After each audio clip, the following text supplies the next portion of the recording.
welcome to Biki Pram. I'm Hiral Daria. Joining us on the show is Amnish Aggarwal, Head of Research at Prabhudas, Lilladher, joining in. Amnish, welcome to the show. And the clear discussion that we're going to have today is as to how Reliance is on an acquisition spree in the retail and consumer product space and what it actually means for the stock and what's the strategy behind it. Welcome to the show, Amnish. Yeah, welcome. Amnish, firstly, from a consumption perspective or a consumer division perspective, we already have a JV that they have formed with Socio Hazuri, where they will be acquiring 50% stake. Retail Ventures is buying a 51% stake in Lotus Chocolates with an additional 26% open offer.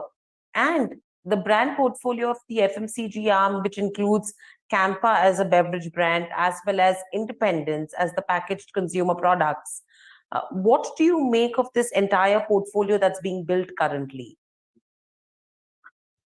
You see, basically Reliance is trying to do two things. First being that they have got a retail reach because of the Geo Mart, which they are having, both in the brick and mortar stores as well as through the online channel. And they are also trying to develop some kind of a B2B business under which they have even acquired Metro, cash and carry. Now, the acquisition of these brands actually is to, you can say, shortcut the process whereby if you want in any consumption category a brand to develop, it takes years of effort. When you are acquiring these brands, so you are acquiring some of these brands are regional brands. Some of these brands, like for example, Campa used to be there, say 20-25 years back. Now it's not that relevant. But these brands have regional recall or some recall used to be there in the past. So they are trying to capitalize on that, trying to get some known names so that they can crack some of these categories and you can say grow eventually in the long term. Right. So Amnish, overall, let's look at overall the way Reliance is building itself, right? It started with the way it's built Reliance Retail, with the signature stores coming in. Metro is what they've started to, they've picked up as well from a store perspective. And to add to that now, apart from having its own products, they are going after a product specific side of it on the consumption space as well. How big a business is, as a sum of the parts, is Reliance Retail or the consumer side going to be, according to you? You see, as far as Reliance Industries is concerned, I think I don't have the exact number, but retail, I think we were valuing it maybe say some 600-700 rupees per share of Reliance, which includes your all sorts of retail formats and the consumption formats which are related across it. Now, if you look at, say, as a part of the total, in terms of top line and all, I think the business which can provide you a big boost in terms of top line is actually organized retail, because organized retail itself is big and it is very consolidated industry and it can provide you sizable top line. But as far as acquiring these brands is concerned, the branded FMCG play which they are trying to enter into, it can't be, you can say, not a very, very big part of the overall, you can say, consumption basket of brand or the products under the retail and other, you can say, ecosystem which they are trying to build in. Right. But overall, do you think the strategy is actually to go after brands which are well explored? 2, they are seasoned and legacy brands. And 3, these are brands which actually have a good reach from tier 2, tier 3 perspective, and they're not really going after any of the startups or, new brands which have actually come into the urban market? You see, I would look at it in two ways. First of all, why they are not going after the startup brands? Because many of these startup brands are actually online brands. And if you look at the valuation of these online brands, it is humongous. For example, you would have seen that Mamaearth recently filed for an IPO, and what you can say news reports are indicating is that it is looking for a valuation of more than $3 billion. Okay, so new age startups today are getting very, very high valuations, which Reliance has not paid in any of the acquisitions of any brands, whether it is Campa, whether it is, you can say, even Metro Cash and Carry was to that extent not so. In this entire space, the acquisition which they are doing, in that scheme of things, acquiring the new age brands doesn't fit into that easily. That is one part of it. Now, second, when it comes to your question that they are going to tier 2, tier 3, trying to acquire brands over there, then one has to look at that they are trying to, you can say, create these brands as a part of total ecosystem, whereby some of these brands you will be selling in your brick and mortar lines, your geomart stores. Then these brands will be sold online through your channel. And as they are trying to develop, you can say, a model whereby a lot of, you can say, supplies to consumers will happen through the normal kirana stores, plus the kiranas will be, you can say, purchasing this stuff from a model like, you can say, cash and carry model. Whether now it is metro, tomorrow the name might change. So it is more like that you are creating an ecosystem of distribution and you want to have your own brands because then you can actually ride through that distribution. But can those brands become, like, you can say, can a Campa even 5 years down the line, can it now compete with a Coke or a Thumbs Up or a Pepsi? I think that is a very tough question to answer at this point of time. As of now, the attempt seems to be getting some known names which you can push through your distribution. Right.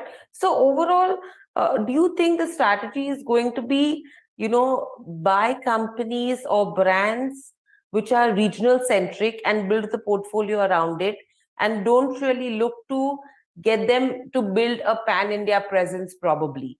Do you think that's going to be the strategy? You see, it depends. For example, a brand like Campa, you can take maybe pan India. So it will be very, very brand specific, and it also is a function of what are the attributes of that brand. If a brand is regional due to certain particular, you can say, tastes or attributes it is having, then it might not be possible to take it national. But if there would be some regional brands also, there could be some potential to take them national also. So I think the strategy is to go into, say, specific pockets, target pockets of growth, and not necessarily look now, as of now, that whether it is regional, whether it is national. I think because it's a beginning for them as far as your branded, you can say, consumer space is concerned. And I think during when you are trying to build that kind of a business, if you want scale, then you will continue picking up wherever you feel there is scope to grow. Right. And overall, as you mentioned, this is new for them. They've newly set up the FMCG arm, which is Reliance Retail Ventures as well. And the foray that they've made into staples with the launch of brand independence, how big a competition do you think will that be to an ITC or a Patanjali or a Tata Consumers, or even for that matter, an Adani Wilmar? It's very difficult because if you look at, say, the names you mentioned, whether it is an HUL or an ITC or a Adani Wilmar, so those companies, they have spent donkey's years now in developing these brands. Now, even so, that is where distribution comes in because you are having some distribution pipe on your own. So you can put your brands for, but even then, whether it is a GeoMart, whether it is any of the stores, it is the consumer who has to pick that brand. Okay, you can discount it, you can promote it, but the ultimate test lies with the consumer. And as of now, it's a new brand, totally untested, and it would be very difficult to say what scale, what amount of success, and what size it can reach. So at this point of time, I think it will be very difficult to hazard a guess that as to what scale it will go, what sort of success it will have, and what sort of consumer acceptance will be there. Yeah, absolutely. Because, the kind of distribution reach that it will have to garner for independence into Kirana stores, the acceptance of consumers, as well as you mentioned, that's something which will actually probably give us an indication as to how Reliance's foray will be a headwind or not for FMCG companies. So very well put on that front. So clearly, overall, do you think with regards to Reliance Retail, now as we know, with WhatsApp that they have a tie-up, do you think that's something which they will be able to leverage as well for its branded products across WhatsApp to actually build a significant customer base? Do you think that could be in the offing? See, that doesn't matter now. Because you see, when it comes to the use of technology, whether it is through an app, whether it is, you can say, for example, WhatsApp. What they will be using with WhatsApp is that through WhatsApp you can order through JioMart or any of the Kirana stores which are associated with them. But the same person who is today having WhatsApp means he's having a smartphone. And anyone who is having a smartphone can have a, you can say a BB Now or a Blinkit or Swiggy Instamart. Correct. You can say 10 options. So if, for example, any consumer wants, say hypothetically, your Patanjali oil or a Fortune oil, okay, and just because you are available on WhatsApp, your guy is having, for example, what will he do? He might say, do a WhatsApp that I need a refined oil, for example. Then it is not that he will be given only one option of independence. He will be given, say, 5 or 10 options, even by show.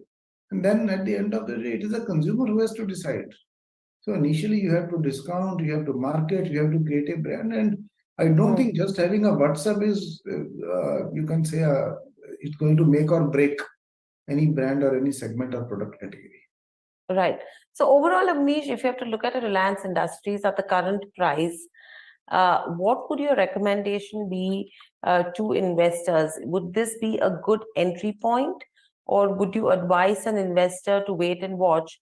Because in the last 6 months, if you've seen, we've seen an up move of say around 4 to 5%. What would your view be? You see, we are in a very holistic manner positive on the company because Reliance is transforming and has transformed in the past few years from an oil and gas major to a company which is having very deep roots with, you can say, into telecom, geo platforms, and now into your retail. So today, a significant part of the value addition and where the future value will be created in this company is in the you can say, oil and gas and petrochemical space. And that is where I think there is a tremendous amount of scope. The stock rallied a couple of years back when they diluted stakes in geo platforms and retail and they raised money. Okay, now it's the time to execute. Now, if they execute it well and they, you can say, develop well into some of the newer technologies like your energy transition, hydrogen, which they are talking about, then I think the kind of capacities, the kind of stuff we are talking about, the things could be very, very different and very big for them in the longer term. So I think in the long term, yes, it makes sense to be in this stock. In the last 6 months, yes, the markets have also not done anything great. Okay, but I think it's undergoing a long consolidation, and I think it's an interesting stock to be invested in, given the kind of verticals, the kind of technologies, and the kind of things it is doing in acts of oil and gas and petrochemicals. Absolutely. So that's the view coming in overall for Reliance Industries, and specifically a good chat with regards to what could be in store from a retail consumer perspective, the journey that Reliance has embarked onto. Thank you, Amnish, so much for joining us on the show. Pleasure to speak to you and get your views. Thank you. Stay safe and speak to you soon again. Thank you.